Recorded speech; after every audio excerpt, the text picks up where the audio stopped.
Hey everybody, back here again with a new update. I'm going to go over how to set your posts, how to put on your trusses, and also where to put your girts at.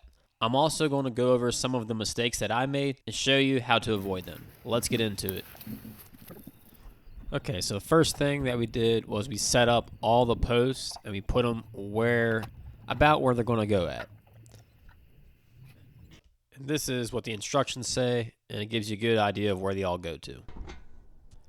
I will say I was pretty impressed of how clean everything looks since it's been sitting here since December and it is the end of April at this point. Even the picture is still in the box. We started at the back corner and we put the post up, and then we added the bottom girt over to another post and screwed it all together. There is an L bracket that connects everything together, and they also have a big bag of self-tapping screws, which are really nice because it screws into the metal, so you don't need to have a drill bit to do all that work for you. The screw will do it all and connect everything together. Now, my first big mistake was the girt that goes in the middle. I measured up 4 feet, and it actually is supposed to be 3 feet and 4 inches, which is actually 40 inches. So I had to go back in the very end and fix all of that.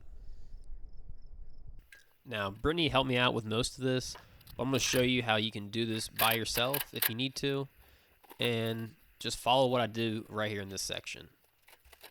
Just be careful with the poles because they will fall over. You want to get an anchor, at least one anchor in it to hold it in place. This is what it looks like now. Next, I'm going to show you how to put in an anchor. I have a piece of tape that's marking how deep I need to drill out the anchor. Be sure to vacuum out all the dust out of the hole.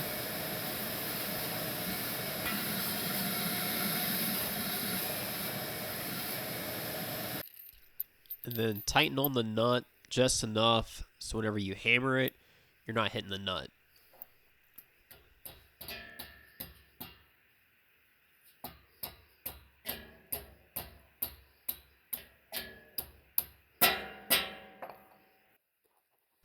And then just screw it until it's nice and tight. And if you have to go back and loosen it and move it or shift it or do something, it's okay to loosen these and retighten them. And these are the anchors that I used. I'm going to let this play out, and this is just me and Brittany getting it done. Notice the change of the weather from one day to the next. One day we're in sweatshirts, the next day we're in t-shirts and shorts.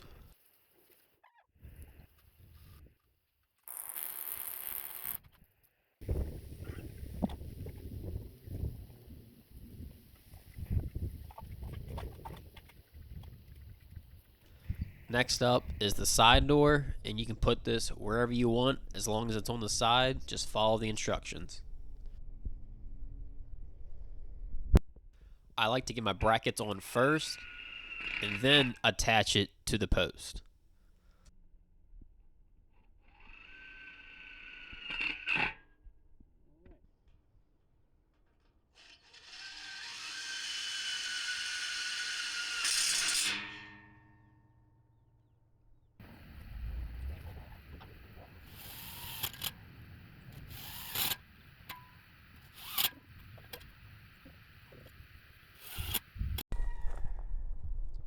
So that's where the door is going.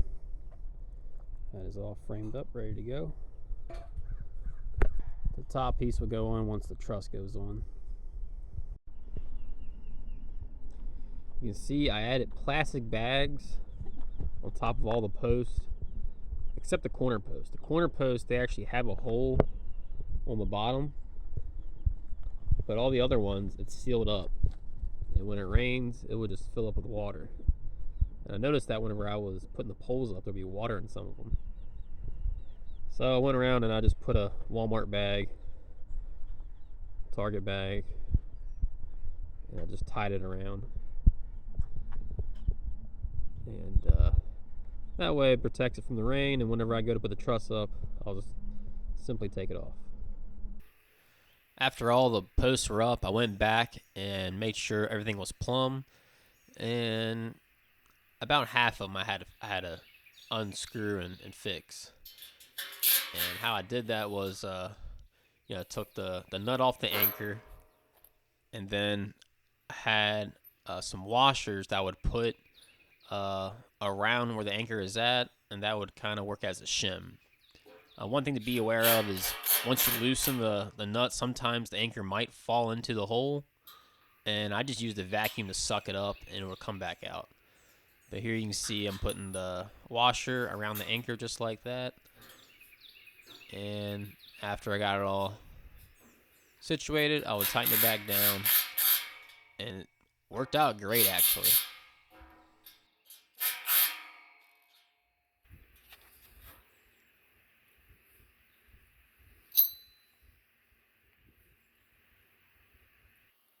Now here comes the fun part of getting the trusses up there. I feel this is just something I was looking forward to, and once you get these up there, it really starts to look like a garage. If you are doing this, I mean, having the scaffolding really, really helps. I thought I was going to do it on a ladder from the start, and that did not work out. Now, there's two different ways you could get these trusses up there. The best way is to build them on the ground, and then get some family or some friends over to help you place it on top of the post and screw it down. The first two, me and Brittany did by ourselves, and we just simply put one piece at a time and screwed it together. And we started on one side and also the other side, and once we got to the middle, we realized you couldn't really connect it, so we had to take it apart and then do just one piece at a time until we got to the far left end there. Once we got on the final piece, we put it together, and then Brittany hopped up on the scaffolding, and she lifted it up in the middle, and then I placed it on top of the post. I wouldn't recommend doing it this way just because it's a lot more work, but it is possible, and we showed that it's possible right here in the video.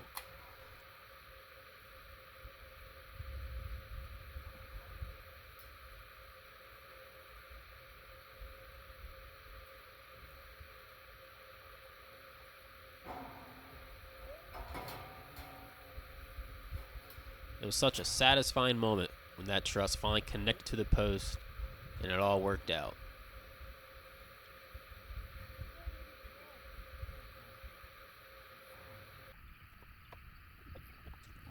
After we had it up, we went back and we added the bottom to the truss.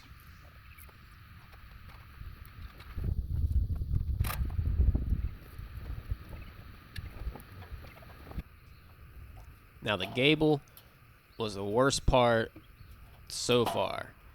The inserts are bigger than what the trusses are, and it was really, really hard to get these things to connect. And it's definitely better to build these on the ground and then put them up. You're about to see why here in a second. Oh, you got shit. What? You got upside down. I told you to make sure it's right. I did have it right when I first put it up there.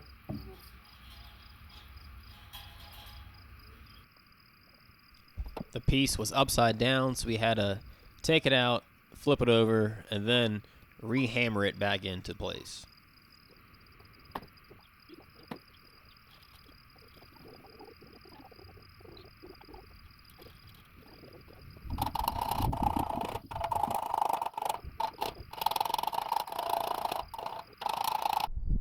This is where we're at now. We got that piece on, you have the insert, connects those together, and then you have this piece that is above A9, and it's the same bracket I've been using for the trusses. It was a little bit of a pain to get it on there, and then one thing to take note is the hole in the far right, like right here somewhere, from that hole down to the end of it where the insert is there, right there, the joint is 32 inches. And if you measure the other way, it's 41.5 to the first hole. So be sure to have your 32 inch from the joint all the way up to the first hole. That's the side you want to use. If it was 41.5, you'd be like way over here, and that little bracket won't ever go on. So yeah, that's Make sure you do that, because getting that insert on there and everything, it's kind of a pain. I ended up spraying some WD-40 on it so it just would slide in there easier, but it was still, I mean, you saw that I was with the hammer, just hammer it in there. But yeah, 32 inches from the joint.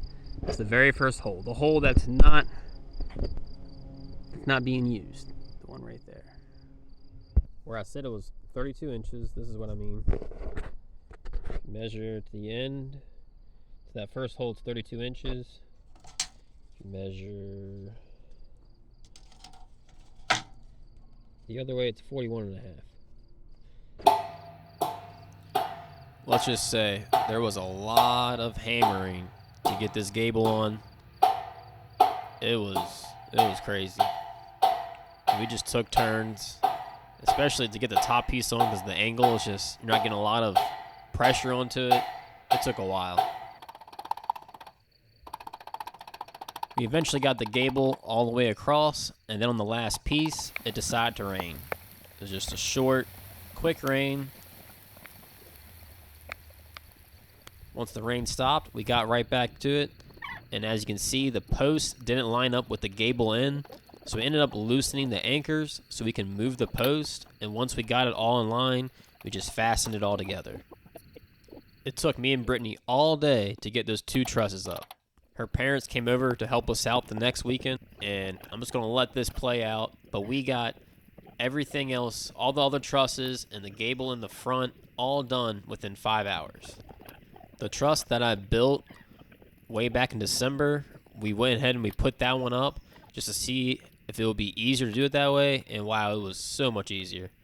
So we continued on building the rest of them on the ground, and in real time, it took us about 40 minutes to build the first one together, and later on, we were probably knocking them out in about 20 minutes. When we go to put it up, notice how we put the truss on top of the scaffolding. We have the middle of the truss sitting on it, and then we have a person on each end, and the one in the middle would lift it up, and it will fall right into place. I would recommend putting blocks underneath the truss as you're working on it, so you can get your hand underneath of it and screw it together that way. We ended up standing it up here, and when we did that, it kind of shifted a little bit.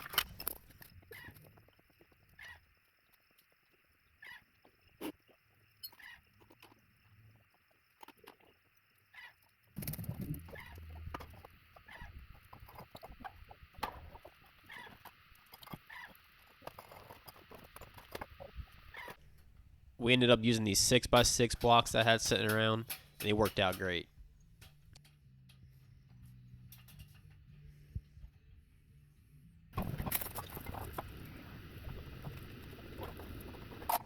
We are building the gable that's going on the front of the building, and this is the better way of doing it. We had 2 people stand on it, and Brian was using a piece of wood and a hammer to kind of knock it into place. Way easier to do it this way. We also had WD-40 sprayed in between the insert. Here's a better angle of showing how we got the gable into place.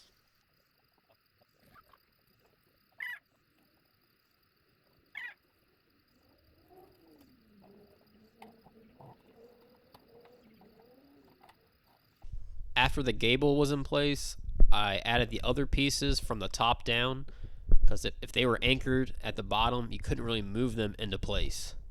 This way, everything is the same measurement, and it all turned out looking great. This is what you're going for. This is the name of all the pieces. And this is how it all goes together. And here's all the brackets that you would need. And make sure you sandwich them together. You have the piece on each side of the gable. And this is what I mean here. You can see in the truss when I have it on both sides. The first 2 trusses, I did not do that. I just had it on one side, so I have to go back and fix that. And then also on the gable, it's the same thing with the other brackets. So make sure you sandwich them together like that. Here's the final piece. That'll be the top of the garage door. After that, we were all done. And this is what it looks like now. That's what the door looks like. So we still got to put the top girts on and across the roof. I'm going to do a walk around to show you what it all looks like. First thing you'll notice here is there's no anchor in the corner, and that is because I did the other side and it cracked because it's just so close to the edge. So I wouldn't recommend using the corner one. I'm going to drill out another one and place it closer to the post. You can see the flange is right at the edge of the concrete all the way across, and this is 25 feet and 4 inches wide, and it is 46 feet and 4 inches long. And as you can see, it worked out great. The flange is just right there, almost flush with the concrete. Here's the corner again. You can see what this side here looks like, and I think it all turned out pretty good. And I'm going to put some flashing around the whole entire garage to help keep the water out. You'll see that in my next video. But yeah, this is what it all looks like. This corner here did not turn out too great. This is using the anchors that came with it, and I think the drill bit that I had, or the mason bit that I had, it was a 1/2 inch, and I think this is just slightly bigger than that, and I just couldn't really get them to go in the hole right. So that's kind of why that ended up like that. But I ended up just buying the new anchors. And also you can see in the back, the flange is not going to the outside like the rest of the garage. Just the back side, it will be like this. That's not wrong. That's how it is, even if you look in the instructions. And this corner post here, I only got the one anchor, so I got to go back and add some more anchors to that. But everything is done, looking pretty good. Just got to add, the girts up top. And then after that, I'm going to wrap this whole entire thing in a vapor barrier. And then after that, I'm going to put the siding. One thing you want to be sure of, though, is make sure you got these girts lined up right. Like I said at the very beginning of the video, I had to go back and move all these to the right spot. I'm going to go over that and show you the measurements here in the book. A lot of people say that they've lost their book. I'm going to try to make a PDF file and show the whole entire thing. I don't know when I'll get to it, but I'll try to have it before the end of the series here of building this garage. But this is what it looks like, so just be sure to look at those measurements and make sure you got them all correct, because if not, the siding will not line up. And say if you have that vapor barrier around it, you're going to have to rip that off to get these all in place. So make sure you got everything right if you're going to do it the way I'm doing it. And there's the roof. Thank you all for watching. If you have any questions, reach out, and I'll try to get back to you as soon as I can. See you all on the next one.